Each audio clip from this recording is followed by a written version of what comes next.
definition of type of reaction, right? In chemistry, in first chapter I talk about the chemical equations and reactions. It means what? Sir पढ़ेगा पढ़े हो ना sir? Clear है, चलो बहुत अच्छी बात है, ठीक है, पढ़ाई कर रहे हो सर। अब देखो मुझे क्या करना है, केमिकल रिएक्शन के बारे में बताया मैंने आपको, केमिकल इक्वेशन के बारे में बताया, उसके बाद मैंने बताया आपको कि प्रोडक्ट क्या होती है, रिएक्टेंट क्या होता है, ठीक है ना। उसके बाद मैंने बताया आपको कि बैलेंसिंग इक्वेशन क्या है। देखो बैलेंसिंग इक्वेशन बहुत ही मस्त चीज है, ध्यान रखना, क्योंकि जब भी किसी इक्वेशन को आप लिखते हो, आप इक्वेशन को रिएक्शन करवा सकते हो, है ना, रिएक्टेंट से प्रोडक्ट साइड कर सकते हो, LHS to RHS इक्वल कर सकते हो, लेकिन कभी कभी क्या होती है कि कुछ ऐसी मटेरियल्स क्या होता है कि बैलेंसिंग नहीं हो पाता है। बैलेंसिंग करने मतलब क्या हो रहा कि जैसे कि अगर आप किसी सब्जी की दुकान पे जा रहे हो, तराजू पे कुछ सामान तौली जा रही है, इधर 2 kg है यार, और इधर कितना है 5 kg है, तो क्या होगा, अप डाउन होते रहेगा ना, टिप-टॉप होते रहेगा, ऐसे कुछ नहीं है, ठीक है। चलो बहुत अच्छी बात है। अगेन सो ये ध्यान रखना है कि बैलेंसिंग का एक रियल कंडीशंस क्या है, बैलेंसिंग में ये ध्यान रखना आपको है कि सेटअप करना है। देखो 2 मेथड होते हैं बैलेंसिंग इक्वेशन करने का, एक होता है हीटिंग ट्रायल मेथड, जिसको हम लोग ट्रायल मेथड कहते हैं, मतलब ये देखना है इधर कितना हुआ, इधर कितना हुआ, इधर कितना हुआ, इधर कितना हुआ, दोनों साइड में हम लोग गुना करते जाएंगे, मल्टीपल करते जाएंगे, बैलेंसिंग हो जाएगा, ठीक है, ये ध्यान से रखना है। दूसरी बात, बैलेंसिंग करने का सबसे आसान तरीका यह है कि सबसे पहले बैलेंसिंग में आपको मेटल को बैलेंस करना है, मेटल को बैलेंस करना है। अब मेटल कौन कौन सा है, एल्यूमिनियम हो गया, कॉपर हो गया, जिंक हो गया, ये सब, फिर है ना आयरन हो गया, ये सब क्या करना है आपको पहले बैलेंस करना, फर्स्ट प्रायोरिटी देना है बैलेंसिंग करना है किसको, मेटल। दूसरी प्रायोरिटी दिया जाता है बैलेंसिंग करने में नॉन मेटल। जब ये दोनों बैलेंस हो जाता है, देखना है कि कितना बैलेंस हुआ, इधर कितना हुआ, LHS साइड में RHS में कितना हुआ, उसके बाद बैलेंस किसको करना रहता है, ऑक्सीजन को, ठीक है। फिर बैलेंस करना किसका है, हाइड्रोजन, क्योंकि ये तो प्रेजेंट रहेगा। तो इस प्रकार से आप बैलेंस ऐसे भी कर सकते हो, ठीक है, ऐसे ही बैलेंस कर सकते हो आप देखना वहां पे लिखना how to balance the equation, ठीक है। तो ये चीज आपको क्लियर हो जाएगा, समझ में आ रही बात को। तो बैलेंसिंग ऐसे कर सकते हो, नहीं तो आप हीट एंड ट्रायल मेथड करो यार, मतलब कि इक्वेशन ले लो, LHS में कितना है, RHS में कितना है, LHS में पहले लिख लो, वहां पे है ना हाइड्रोजन कितना है, सल्फर कितना है, ऑक्सीजन कितना है, कार्बन कितना है, उसके बाद लिखो RHS में, देखो LHS में 1 है, उधर 1 है, उधर 2 है, इधर 2 है यार, उसके बाद किधर की ओर कितना ज्यादा है, अगर उसके गुना कर रहे हो तो चलो कार्बन कार्बन तो बराबर हो गया, कार्बन कार्बन बराबर हो गया, लेकिन फिर अगर सपोज हाइड्रोजन बराबर नहीं होगा, तो फिर यहां पर देखना है हाइड्रोजन का अगर हम 2 आगे लगाते हैं, अगर हाइड्रोजन के पूछी पे पिछवानी में अगर कुछ और लगा हुआ है तो क्या करोगे, नहीं, आप हमेशा बैलेंसिंग के टाइम पे जैसे क्या मैं लिख रहा हूं, जैसे यहां पर लिख रहा हूं H2 + O2, इसको लिख दिया हम H2, लेकिन देखो यहां पे 2 हाइड्रोजन है, यहां ऑक्सीजन 2 है, यहां हाइड्रोजन 2 है, ऑक्सीजन 1 है, तो आप क्या सोचोगे, ऐसा जुट गया तो ये हम कर देंगे H2O2। हाइड्रोजन ऑक्सीजन जब भी कंबाइन हो रहा है तो वाटर की फॉर्मेशन हो रही है, तो H2O2 नहीं हो सकता है। यहां पे आप क्या करोगे, 2 यहां पे लगाओगे, हमेशा यहां पे लगाती है, क्या लगाएंगे, यहां लगाई जाती है, जैसे लिखेंगे Mg+O2, यहां लिख दिए मैग्नीशियम ऑक्साइड, लेकिन ऑक्सीजन यहां 2 है, यहां 1 है, यहां मैग्नीशियम 1 है, मैग्नीशियम 1 बराबर हो सकता है, लेकिन ऑक्सीजन क्या करेंगे, तो सर हम क्या करते हैं, ऑक्सीजन को यहां 2 कर देते हैं, लिखना यहां, तो यहां 2 कर देंगे तो मैग्नीशियम भी 2 हो जाएगा यार, तो मैग्नीशियम 2 होगा तो क्या करेंगे, 2 यहां, 2 मैग्नीशियम 2, ऑक्सीजन 2, ऑक्सीजन 2, इसी प्रकार से यहां पे। तो ये एक मेथड है, इसे बोलते हैं हीटिंग ट्रायल मेथड, ओके। लेकिन ये सारे मैं डिस्कशन कर चुका हूं, आप उसको बनाएंगे, बहुत सारे क्वेश्चन दिया हुआ है, बैरियम क्लोराइड फिर सल्फेट के साथ रिएक्शन कराएंगे, तो ऐसे क्वेश्चन दिया हुआ है। देखो सबसे पहले आप इक्वेशन में ध्यान रखना है, जब कभी ऐसा रहेगा जैसे लिखा रहेगा मैग्नीशियम ऑक्साइड को आप रिएक्शन कीजिए ऑक्सीजन की क्या सही है? नहीं, अरे मैग्नीशियम ऑक्साइड तो हमारा ये प्रोडक्ट ही है। मैग्नीशियम को रिएक्ट क्या करना है, ऑक्सीजन की प्रेजेंस में रिएक्ट करना है, तो क्या बनेगा, मैग्नीशियम ऑक्साइड। तो अगर सिंबल रिप्रेजेंटेशन लिखा हुआ है और आपको बोलेगा स्टेटमेंट में लिखो, तो लिख देना। जैसे लिखा हुआ है यहां पे क्या, sodium hydroxide, hydroxide, sodium hydroxide को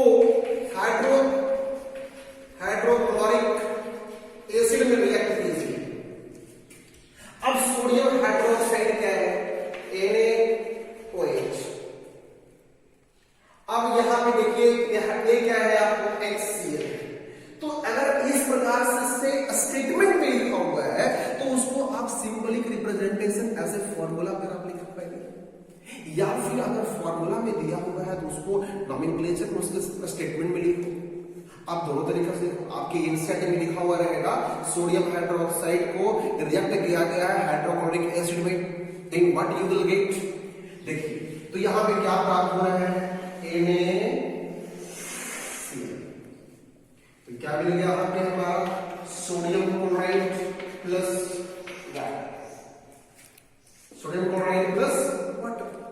तो यहां लिख देगा सोडियम हाइड्रोक्साइड प्लस ये है ना हाइड्रोक्लोरिक एसिड, और यहां पर मिलेगा आपको सोडियम क्लोराइड प्लस वाटर। तो आप कैसे करोगे, इस प्रकार से। उसके बाद आप बैलेंस करो, देखो क्लोरीन एक है, सोडियम एक है, हाइड्रोजन एक, दो है, ऑक्सीजन एक है। ये क्या है आपका, बैलेंस है। ठीक है, क्या कर लेगा, बैलेंस किया होगा। तो इस प्रकार से बैलेंस करना रहता है, आपका क्वेश्चन में जरूरी पूछता है ना। आइए आज का हमारा जो सेशन है, आज के सेशन में सबसे इंपॉर्टेंट चीज ये पढ़ना है कि सर रिएक्शन कितना प्रकार का होता है। सिर्फ इक्वेशन तो बना लेंगे, लेकिन हम उसमें रिएक्शन कैसे, कितने प्रकार का होता है। तो सबसे पहले रिएक्शन हम लोग देखेंगे कि रिएक्शन जो हमारे पास पढ़ना है, ये इतने सारे टॉपिक हमारे पास पढ़ना है।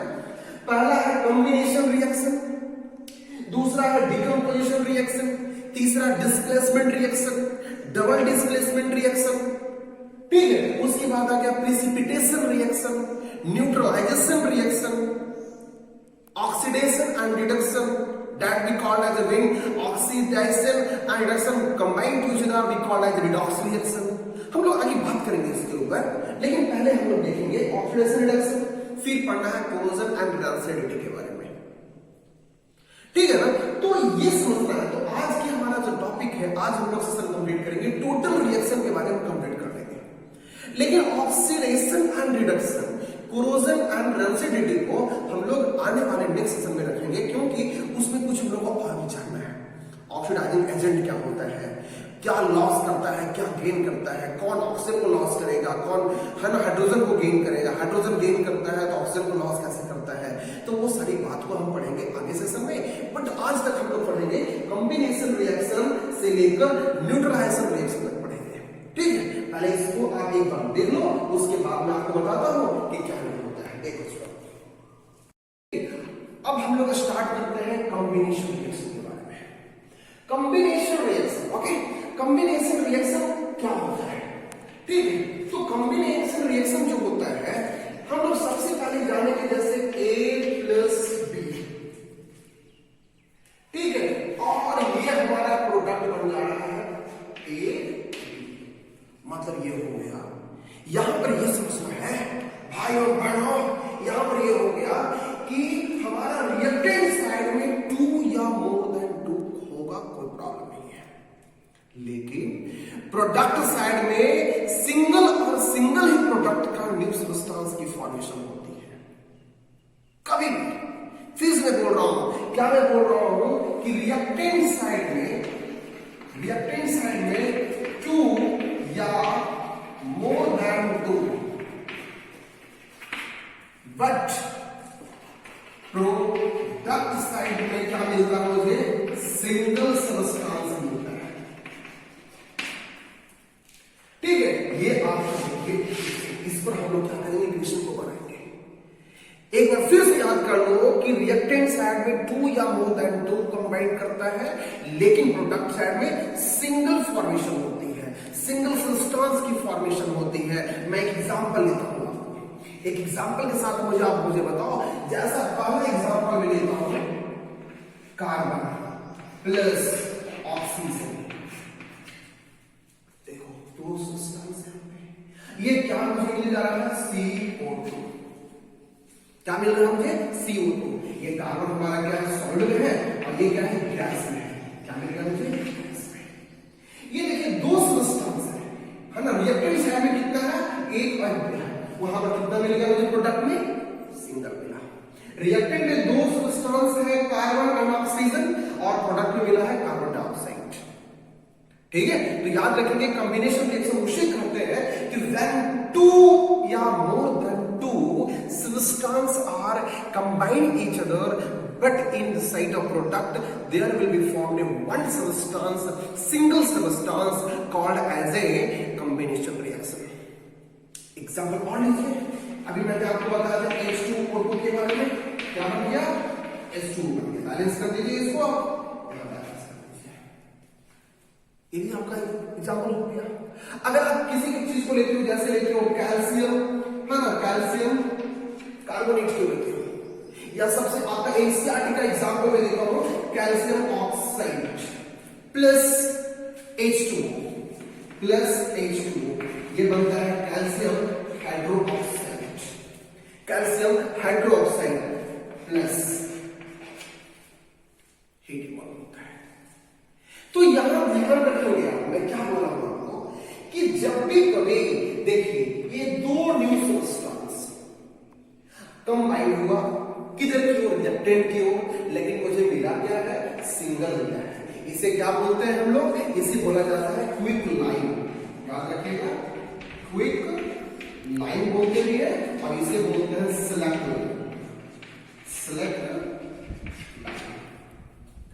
When two elements or when two substances combine each other, they form a single product, single substance called as a combustion. And also ध्यान रखेंगे कि ये आपको जब भी कभी इस कॉम्बिनेशन रिएक्शन में दो चीज को याद रखेंगे। कॉम्बिनेशन रिएक्शन को बोला भी जाता है कंबशन रिएक्शन। देखिए कार्बन को हम ऑक्सीजन के प्रेजेंस में हम, ठीक है, क्या किया, उसको हम जलाए, क्या मुझे मिला, कार्बन डाइऑक्साइड। अगर एक एग्जांपल लेता हूं मैं, क्या, मैग्नीशियम प्लस ऑक्सीजन, क्या मुझे मिलेगा, मैग्नीशियम ऑक्साइड। यहां पे दो है, बैलेंस कर लेंगे। तो जब भी कभी ऑक्सीजन के प्रेजेंस में मैग्नीशियम को जलाया जा रहा है, कम जलाया जा रहा है, तो जो प्रोडक्ट मिल रही है, तो ऐसे रिएक्शन को बोला जाता है कंबशन रिएक्शन। तो ये भी क्लियर हो गया, कंबशन होगा इसमें, ठीक है।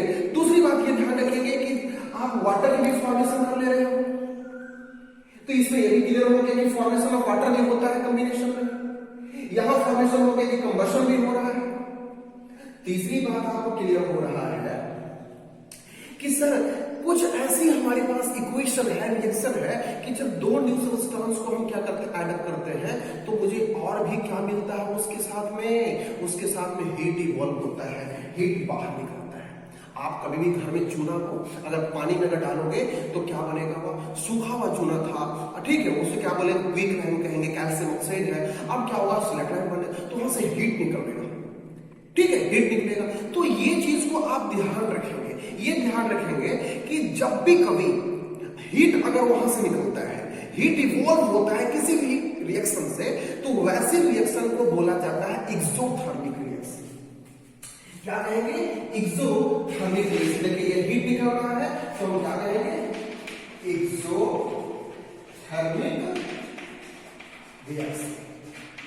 एक्सोथर्मिक रिएक्शन के मतलब क्या हो गया, एक्सोथर्मिक रिएक्शन का मतलब क्या हो गया, हीट रिलीज करना, हीट रिलीज करता है, हीट रिलीज करता है,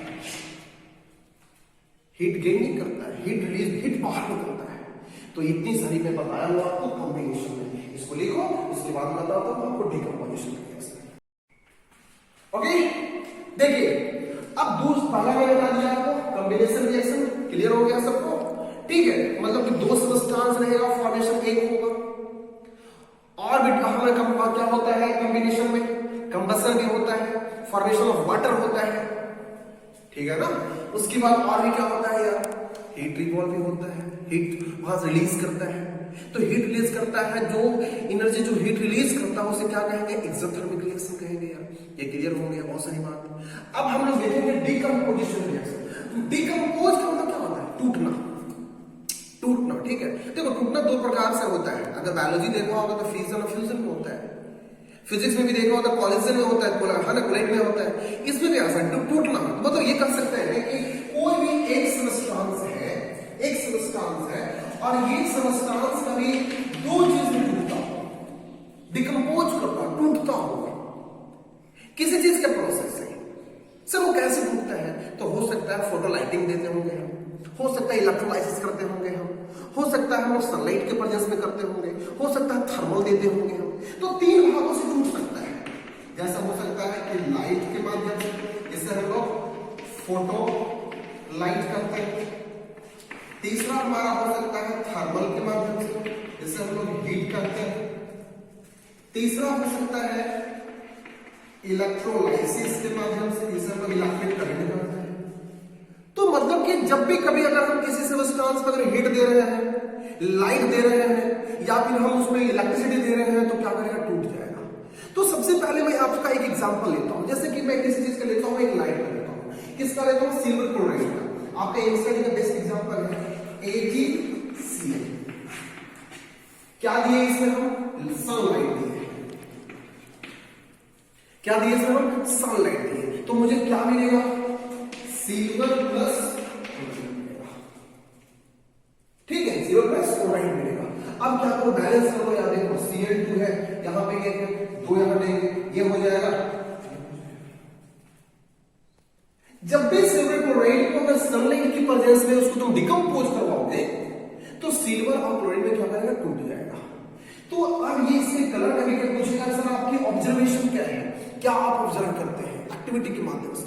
तो Ag जो होता है ये ग्रे कलर का होता है, ऐसा होता है, ग्रे होता है, और इसका जो कलर होता है सिल्वर होता है। मतलब कि ये वाली बात हमारा सिल्वर कलर का था हमारा, ठीक है, AgCl, लेकिन उसको हम क्या किए, सनलाइट की प्रेजेंस में हम क्या किए, Ag को हम अलग कर दिए, क्लोरीन को अलग कर दिए। तो ये हो गया आपको सनलाइट की प्रेजेंस में। और ध्यान रखिएगा, कभी कभी ऐसा होता है कि इसी चीज को, इस रिएक्शन को बोला जाता है reverse combination reaction. Reverse combination reaction भी इसको बोला जाता है, ठीक है। अब हम लोग लेते हैं किसी चीज को, जैसे लेते हैं, दूसरा लेते हैं क्या, थर्मल,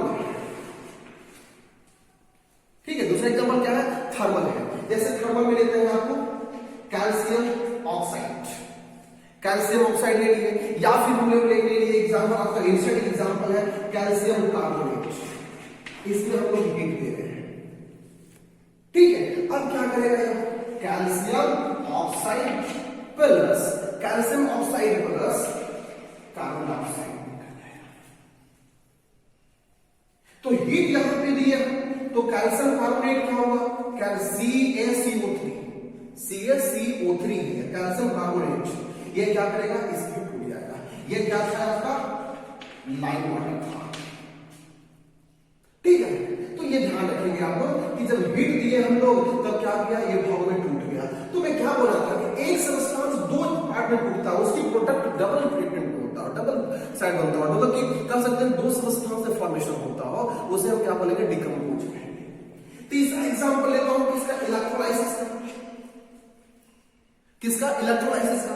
तो सपोज मेरे पास है किसका, अभी मैं आपको एग्जांपल दिया था वाटर का, H2O।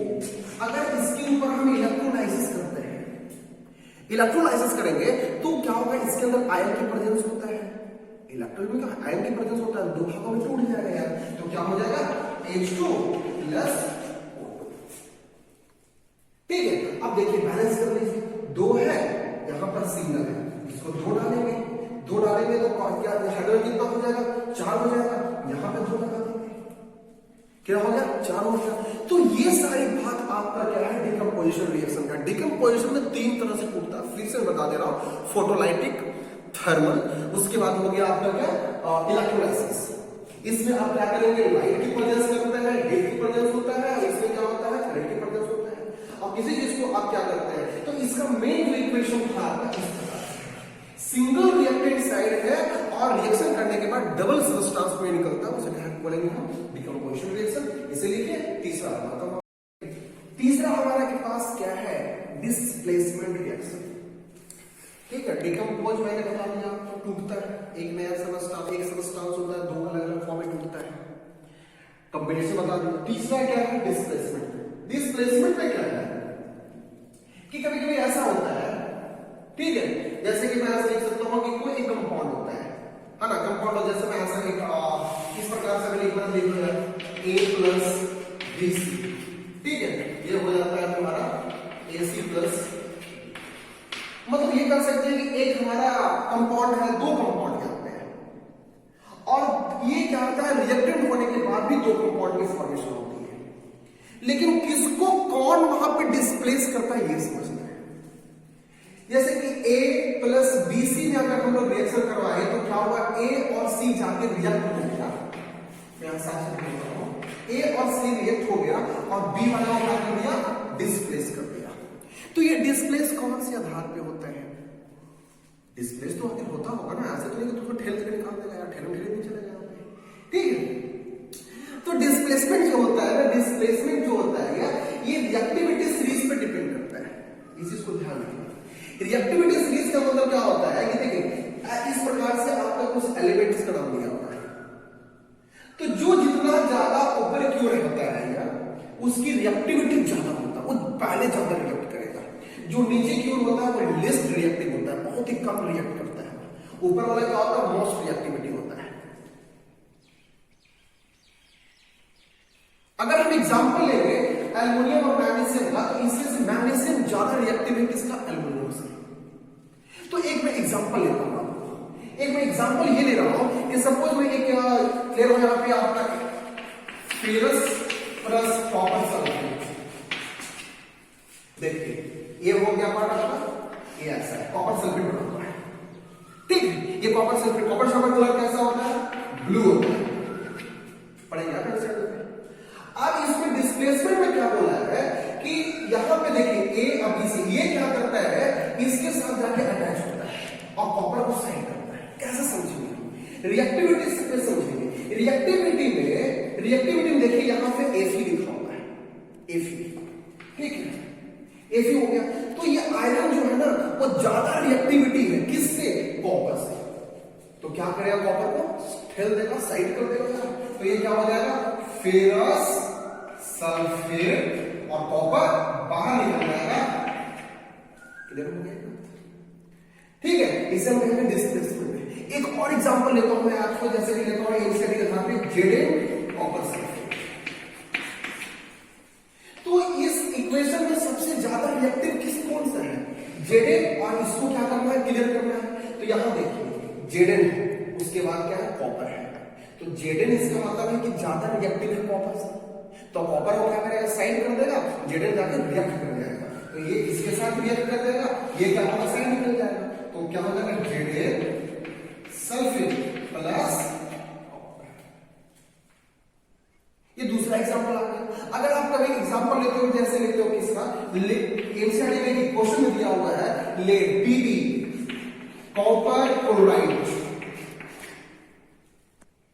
आप उससे बताओ, तो करके बताओ, देखो।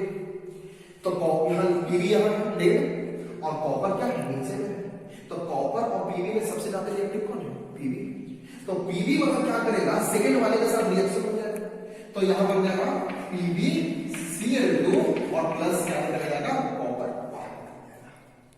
तो ऐसे रिएक्शन को क्या बोलेंगे हम, डिस्प्लेसमेंट रिएक्शन। क्या कहेंगे हम, डिस्प्लेसमेंट रिएक्शन। और डिस्प्लेसमेंट रिएक्शन जो होता है वो डिपेंड करता है किस पे, रिएक्टिविटी सीरीज पे। जिसका ज्यादा ऊपर की रिएक्टिविटी है उससे का ज्यादा रिएक्टेंट होता है, ठीक है। ये ध्यान रखेंगे आप, ये देख लीजिए, ये potassium, sodium, calcium, magnesium, aluminium, carbon, zinc, iron, lead, hydrogen, copper, magnesium, ठीक है। ये मैग्नीशियम मैग्नीज हो गया, ठीक है ना, ये ऐसे आ गए, ये सारा आ गया। तो ये सबसे नीचे वाला लिस्ट रिएक्टिव है, ये मोस्ट रिएक्टिव है। तो इस प्रकार से आप कर सकते हो, इसको उतारो, उसके बाद मैं अगला चलता हूं, डबल डिस्प्लेसमेंट। देखिए अब हमारे पास कौन सा, फोर्थ नंबर है। बात समझ में आ रही है ना यार सबको, ठीक है। समझते जाइए, आराम से बनाते जाइए, कोई प्रॉब्लम नहीं होगा, एक एक करके बनाइए। और ये ध्यान रखिएगा कि जिसमें वीडियो चल रही है उसमें आप कॉन्सेंट्रेट कीजिए और बनाने के बाद नोट्स बनाइए, नोट्स के बाद आप बुक को रेफर कीजिए, बुक को रेफर कीजिए यार, ठीक है, मैं बता रहा हूँ बार बार, ठीक है ना, ध्यान रखिए आप। ओके, अब देखिए हमारे पास एक डबल डिस्प्लेसमेंट रिएक्शन है, तो जैसे इक्वेशन एक लिखा हुआ है AB प्लस CB, दिया हुआ है AC प्लस BD, मतलब A जो है इसके साथ रिएक्ट करेगा और ये वाला इसके साथ करेगा, क्या बन गया AC प्लस BD। अब एग्जांपल के तौर पे देखेंगे कि ये डबल डिस्प्लेसमेंट में क्या होता है, टू डिफरेंट एटम होता है, टू डिफरेंट एटम क्या करता है, are grouped of atom, are grouped रहता है, ये अलग है ये अलग है, ग्रुप ऑफ एटम है, ठीक है, ये क्या करता है, म्यूचुअली चार्ज होता है, एक दूसरे के साथ म्यूचुअली चार्ज होता है, और ये उसके साथ रिएक्ट कर जाता है, ये उसके साथ रिएक्ट कर जाता है। कार्ड ऐसा होता है, ये नहीं बोल देना कि मीटर मीटर के साथ कर जाएगा यार, अलग अलग कंपाउंड होता है, तो आपको ध्यान रखना होगा। जैसे मैं एक एग्जांपल ले रहा हूं आपको, सोडियम सल्फेट को Na2SO4 plus barium chloride, sodium sulphate plus barium chloride, तो क्या बनेगा आप मुझे खुद बताओ यार, AC है ना, AC बना A और ये और ये बहुत क्लियर होगा, तो यहां पर लिख सकते हो barium sulphate plus sodium chloride, barium sulphate plus sodium chloride. लेकिन अब देखिए ना यहाँ पे क्लियर हो गया, ये देखिए ये आपका क्या था, C था, ये रिएक्ट कर गया इसके साथ में और ये रिएक्ट कर गया इसके साथ में। अब यहाँ देखना है कि बैलेंस को करना है, तो यहाँ दो सोडियम है, यहाँ एक ही सोडियम है, यहाँ दो क्लोरीन है, यहाँ एक है, दो यहाँ लगाते हैं, क्लियर हो गया वो, ठीक है, आ गया ना। अब दूसरा इक्वेशन अगर हम लेते हैं और भी लेते हैं, जैसे लेते हैं AgNO3 लेते हैं,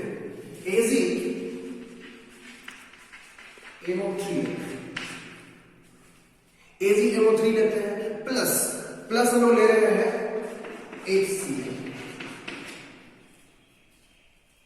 प्लस हम लोग ले रहे हैं HCl, ठीक है। तो यहां पे रिएक्शन कैसे करेगा, यहां पे रिएक्शन कैसे करेगा आपको ये समझना है, ठीक है। तो यहां पे ऐसा रिएक्शन होगा, ये हो जाएगा आपको AgCl प्लस यहां पर हो जाएगा XNO3, क्लियर हो गया।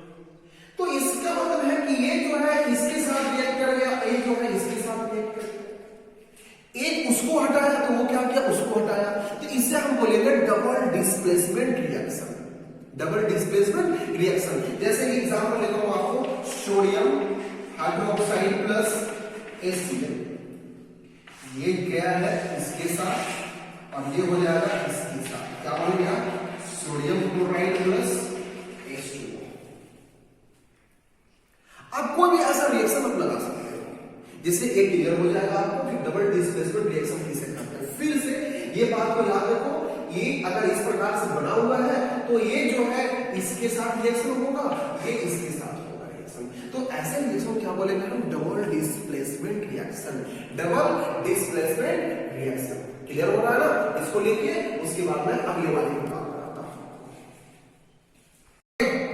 सो the last topic is, last में type of reaction, precipitation. Actually it is not in your syllabus, but sometimes they used, लिखा हुआ रहता है कभी कभी प्रेसिपिटेट निकला है, प्रेसिपिटेशन का फॉर्मेशन हुआ है, तो मैं उसके ऊपर भी कुछ बता रहा हूं। प्रेसिपिटेशन किसे कहते हैं, न्यूट्रलाइजेशन किसे कहते हैं। तो प्रेसिपिटेशन वैसे रिएक्शन होता है कि कोई भी रिएक्शन अगर आपस में रिएक्ट करता हो, रिएक्ट होने के बाद कुछ वहां से प्रेसिपिटेट होता हो, एज ए गैस की फॉर्म में, ठीक है, एज ए गैस की फॉर्म में, एज ए डिफरेंट सब्सटेंस की फॉर्म में, तो उसे हम क्या कहेंगे, प्रेसिपिटेशन रिएक्शन कहेंगे। और प्रेसिपिटेशन रिएक्शन का जो सिंबल होता है इस प्रकार से, कभी ऐसा होता है, कभी ऐसा होता है, समझे। तो मैं एक एग्जांपल ले रहा हूं आपको, लेड नाइट्रेट का एग्जांपल ले रहा हूं, जैसे देखिए PbNO3 का सॉल्यूशन, और इसको मैं रिएक्ट करवा रहा हूं किसके साथ में, पोटेशियम आयोडाइड के साथ, पोटेशियम आयोडाइड के साथ में। तो ये क्या मिलेगा मुझे, ये लेड आयोडाइड हो जाएगा मुझे, ये इसके साथ में lead iodide plus lead iodide हो गया आपको, उसके बाद क्या मिल जाएगा, KNO4 KNO3। अब देखिए क्या करना है, इसको हमको बैलेंस करना है। तो यहाँ पे समझना है कि ध्यान रखें यहाँ पे। अब देखिए K यहाँ पे एक है, I हो गया, सिंगल सिंगल हो गया, यहाँ पर NO3 है, ये डबल है इसका, ठीक है। ये आप बैलेंस कर सकते हो इस प्रकार से। देखिए यहाँ पे कितना ऑक्सीजन है, 3 दूनी 6, 3 है, यहाँ पे 3 है, यहाँ 2 लगा देंगे, 2 लगाएंगे तो 3 दूनी 6 हो जाएगा, तो पोटासियम 2 हो जाएगा, ये 2 हो गया। अगर ये 2 हो गया तो आयोडाइड में क्या होगा, 2 हो गया, तो लेड भी क्या हो जाएगा आपको, 2 हो जाएगा, ठीक है। तो ये क्या निकला है, प्रेसिपिटेशन निकला है। कोई भी रिएक्शन अगर करते हो प्रेसिपिटेट इवॉल्व वहां से फॉर्मेशन होती है, उसे क्या कहते हैं, प्रेसिपिटेशन रिएक्शन कहते हैं। ये क्लियर हो गया आपको। अब हमारी एक बात और है, न्यूट्रलाइजेशन रिएक्शन। न्यूट्रल तो आप अगले वाले चैप्टर में पढ़ोगे एसिड एंड बेस, मतलब कि जब भी कभी एसिड प्लस बेस आपस में रिएक्ट करेगा तो मुझे क्या मिलेगा, सॉल्ट मिलेगा, और इसे क्या कहते हैं, न्यूट्रलाइजेशन रिएक्शन कहते हैं। जैसे एसिड लेता हूं यहां पे HCl प्लस NaOH, क्या बन जाएगा देखो, NaCl प्लस H2O, तो ये हमारा क्या है, सॉल्ट। तो ये क्या हमारा हो गया, न्यूट्रलाइजेशन रिएक्शन, ठीक है ना। चलो, तो आज का सेशन हम लोग टोटल टाइप ऑफ रिएक्शन पढ़ लिए हैं, एक एक करके समझना, जहां पे नहीं समझ में आएगा मुझे बताओगे आप, लेकिन बता दे रहा हूं बहुत ही इंपॉर्टेंट टॉपिक है और इंपॉर्टेंट क्लास है, क्योंकि मैं बहुत ही स्लो में और बहुत ही बेसिकली पॉइंट को टच किया हूं आपके एग्जाम की पर्पज से, ठीक है। और मैं एक बार फिर बोल दे रहा हूं कि आप अभी भी ज्यादा डिपेंडेंस नहीं रहे, कोशिश करिए आप उसको बनाएं, उसको नोट्स बनाएं और समझें, क्वेश्चन को ज्यादा से ज्यादा आप फाइट करें उसके साथ, ठीक है। और घर में ज्यादा से ज्यादा आप वही पढ़ाई पे फोकस करेंगे, ठीक है। Thank you, all the best. And एक बार मैं बोल दे रहा हूं यार, थोड़ा सा मेरे चैनल को थोड़ा सा शेयर कर दो यार, शेयर करने में थोड़ा फॉरवर्ड कर दो, बहुत अच्छा लगेगा, ठीक है। जितनी भी ज्यादा ऐसा तुम भी अगर सब्सक्राइब भी कर लेते हो, ये होती देखो देखने वाले बहुत नबील निकल लेते हैं, लेकिन क्या होता है कि वो हमारी फैमिली का हिस्सा नहीं बन पाते हैं। सब्सक्राइब कर लो, ठीक है, मजा आ जाएगा। Okay, thank you. कल हम बात करेंगे